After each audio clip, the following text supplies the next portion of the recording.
بدنا نرجع لحد الوطن. نحن عفوا الرئيس هو كان اكبر مكرمه إنه نحسن نرجع لحد الوطن ونخلص من الشيء كله ان شاء الله. والله ندمان. يا ابوي ما انا ندمان. يعني الندمان يعني ورجعت لحضان الوطن وحسيت بغلطه.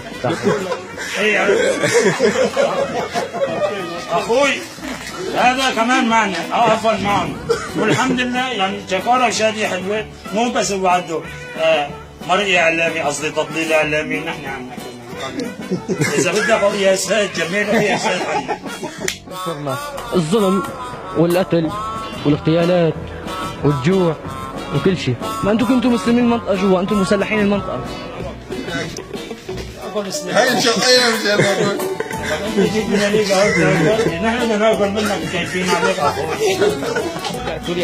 يا جماعه اتركوا وتعوا لهون. حضن الوطن غالي، حضن الوطن بيتي اكثر من كل شيء.